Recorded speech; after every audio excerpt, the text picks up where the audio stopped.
If you're British and you earn money online, then you are almost certainly paying taxes that you don't have to pay. The top income tax in the UK hits 45% and then national insurance on top of that. Now, if you're earning money online and running your business from the UK, or even if you've moved abroad, but you've still kept your UK ties, then HMRC still considers you to be a UK tax resident and they're going to ask for their cut of everything that you earn. But what most UK online entrepreneurs don't understand is just like Australia, being a UK citizen and being British is not the same as being a UK tax resident and paying them tax. You can be British and not have to pay British taxes. So in this video, I'm going to explain to you exactly how that works, the step-by-step, and how you can be British without paying British tax. Now, for quick context, I'm Australian, I'm not British, but the ATO and the HMRC have very similar guidelines for this. So I want to explain to you guys exactly what I've been able to do, how it works, and how the system is actually even more attractive for UK residents and UK citizens than it is even for Australians. So I'm, like I said, Australian. I've been living in Georgia for a little over a year. This is where I pay tax. This is where I own property. This is where I run my businesses from.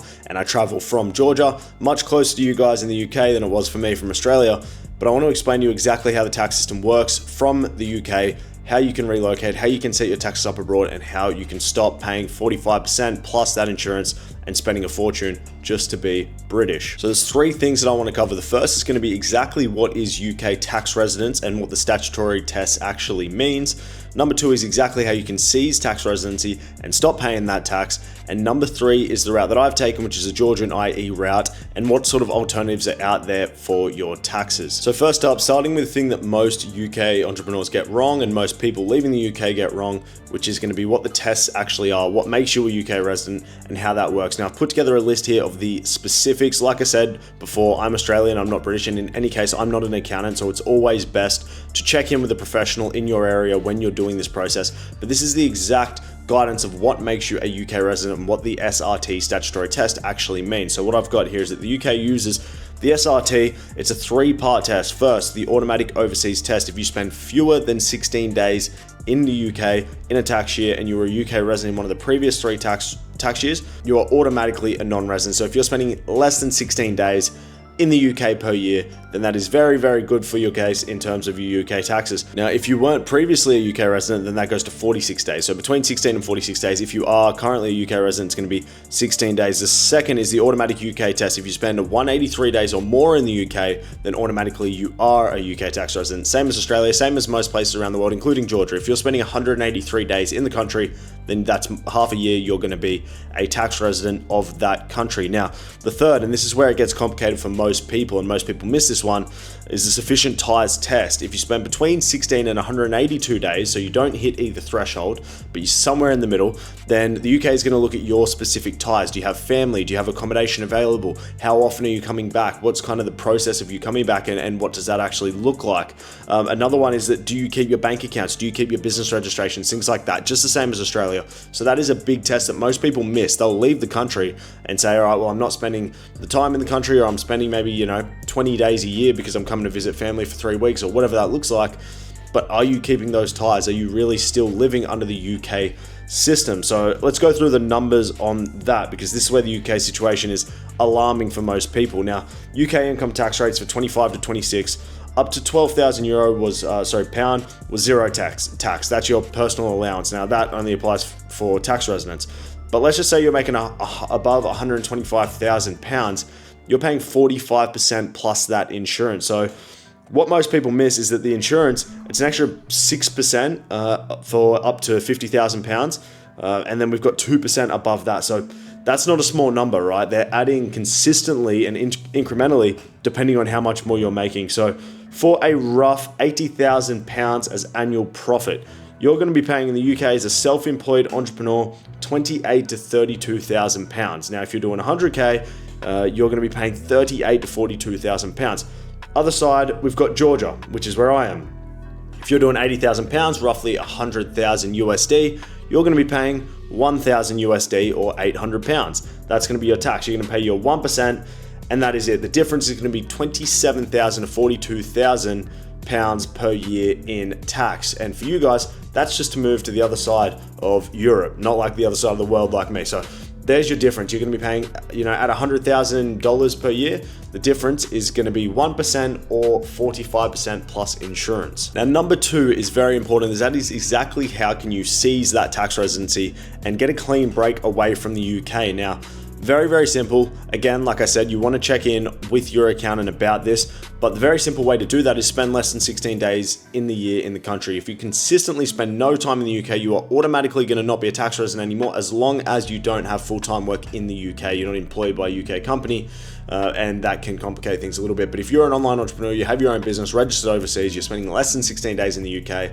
then you are good to go. Now, for most people, they may spend more than that 16 days visiting family or whatever that looks like.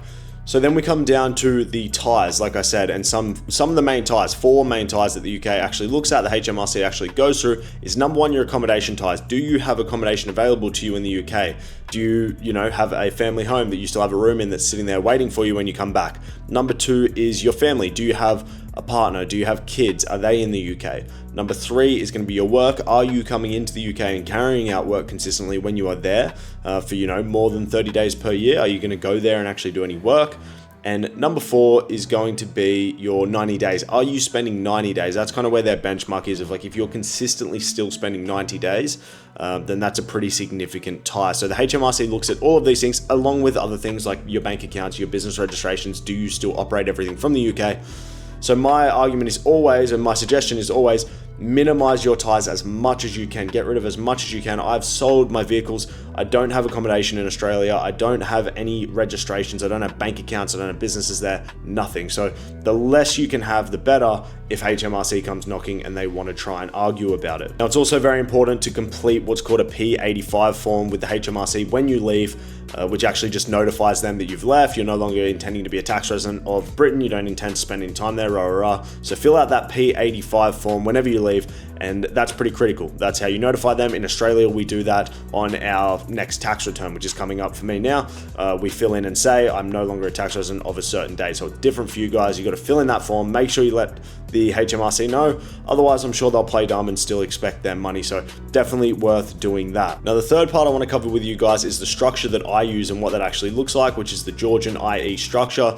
Being British, I'm sure you guys, many of you have heard of Georgia. It's not so far from you guys. So the structure is very simple. It's very clean, and there's a few reasons why it's really good for UK citizens. And number 1 is that with a British passport, you can enter Georgia for 365 days with no visa. So you can pull up here at the gate. You don't need a visa. You don't need to prepare anything. You walk in and you're good to go for a year. Now, once you've done that, you can immediately register your business and bank account. As long as you have a virtual address here or a physical address that you actually live in, set up here, you can immediately go down, register your business, and set up your bank account. And once that business registration is done, you can immediately then apply for the 1% tax status. So all within a day, it can take an extra day or two to actually get the business approved and then get that tax status done. But you can have a bank account here, you can have your business registration here, you can have it all set up here.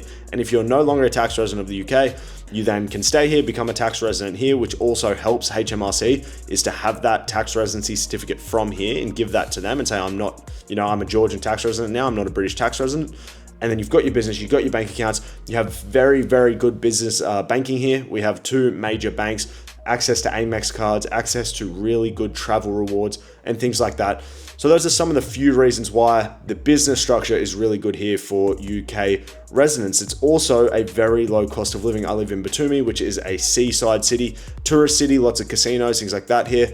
And I spend less than 1K a month on average in USD. So a very, very low cost of living here in Georgia. So a few reasons why Georgia's good. Some other good alternatives are, of course, the UAE, Paraguay, places in South America, Malaysia, and there's a few other really good options, but I've chosen Georgia. It's very, very good for me in terms of business registration setup. And if you want to have everything set up clean, I would argue it's the best setup in the world right now to have everything registered properly, reporting your income, paying your 1% taxes, have access to credit, things like that. Now, to put the full comparison side by side for you guys, I want to just compare if you're doing that 80,000 in profit, like I said before, in London compared to in Batumi, then you're going to be spending roughly probably £3,000 to £4,000 a month at least to live okay in London, plus your taxes and insurance and things like that. You're going to be spending around 60 to 70,000 euros per year after your living expenses, your taxes, and then also just general expenses. If you decide to take a trip, go out, that's kind of the estimate of what you're going to be spending.